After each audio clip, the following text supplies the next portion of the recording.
How will we meet tomorrow's growing needs for food production, yet still respect the needs of the land? Some of the answers are being discovered just ahead.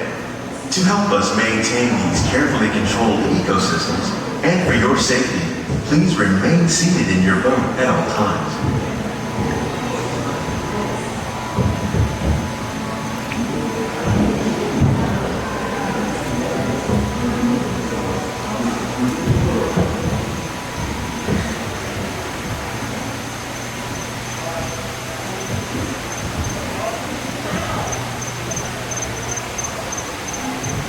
Welcome to our living laboratory, where scientists from EPCOT and the U.S. Department of Agriculture are exploring innovative ways to produce bountiful harvests now and into the future.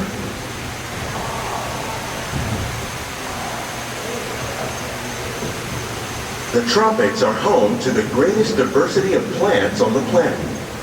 Many of these, like papaya, bananas, cacao, coffee, and rice, are well known around the world. These are just a few of the edible plants that have been an important source of nutrition for people living in the tropics. Many are rich in vitamins and minerals, while others are well adapted to growing in less than ideal conditions. Some, like the water lily, thrive in wet, swampy areas and waterways. All parts of this plant, even the flower petals, are edible. The starchy root of the plant has long been used to make flour for baking.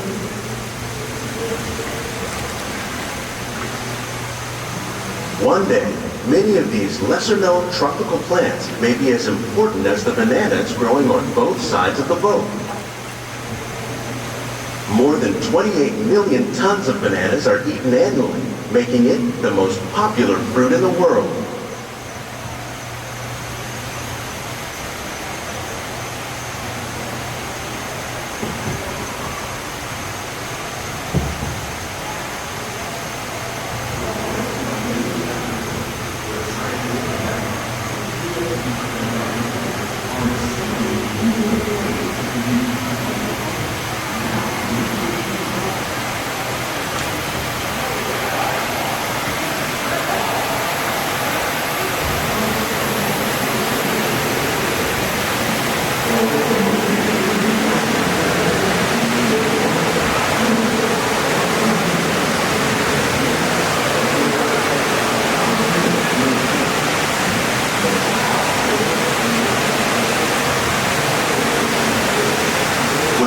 Farming, you probably don't think of fish, but fish farming, or aquaculture, accounts for nearly half of all the seafood consumed globally.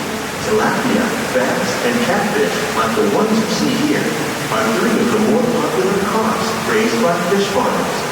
The sustainable system we're using here recycles the water in the tanks. As a result, we're able to save millions of gallons each year. Our small fish farm produces nearly 5,000 pounds of fish each year to serve at restaurants around Walt Disney World. Innovations like this one can play an important role in our efforts to produce bountiful harvests and still protect natural resources.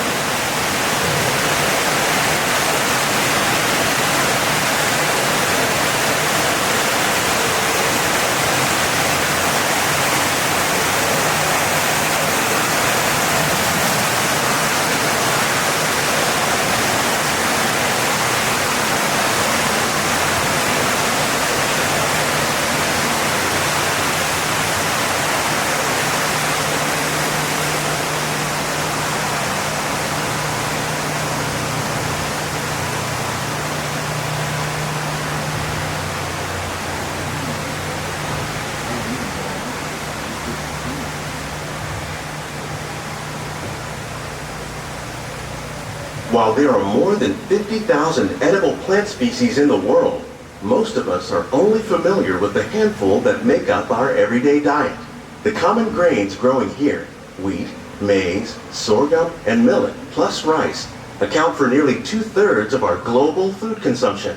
Learning how to increase yields of these staples is an important goal of research around the world.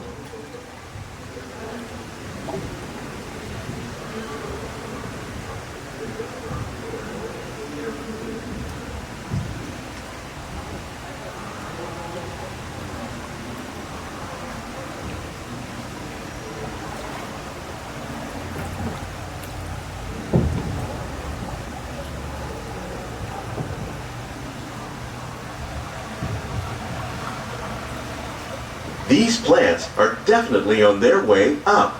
Innovative growing techniques like these increase yields while more efficiently using resources like water, fertilizer, and pesticides.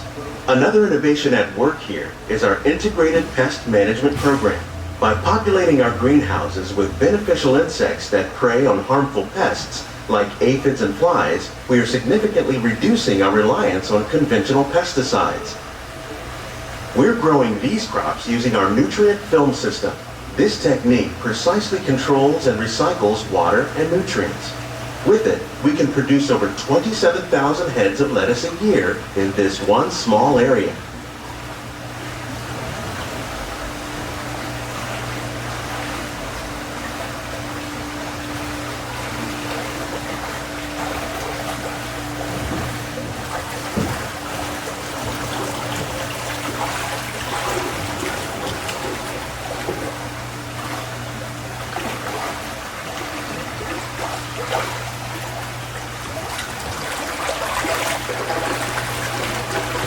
Some of our best ideas have been inspired by nature, like these fruit and vegetable trees.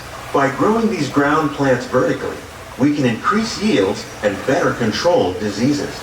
These crops taste as good as they look. In fact, we serve more than 15 tons of produce from our greenhouses in restaurants here at the land every year.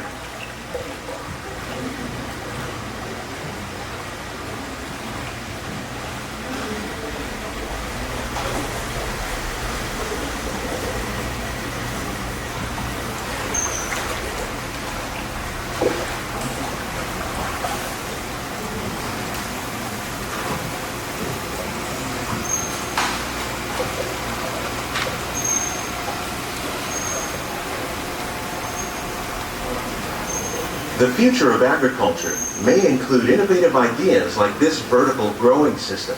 Plants grown in this way use a fraction of the space required by traditional growing methods. That saves water and increases production. The aquaponics system on your left combines hydroponics with aquaculture.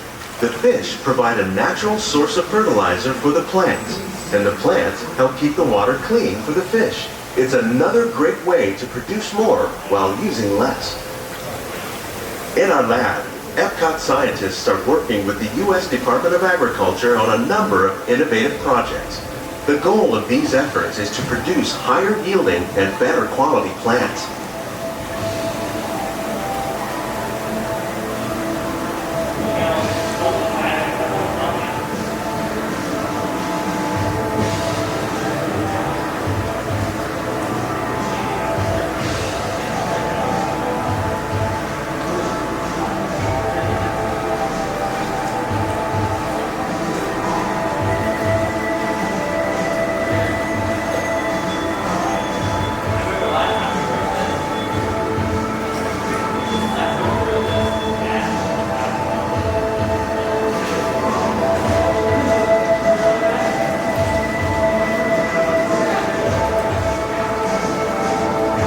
These greenhouses represent just a fraction of the work being done worldwide to produce bountiful harvests for our growing population.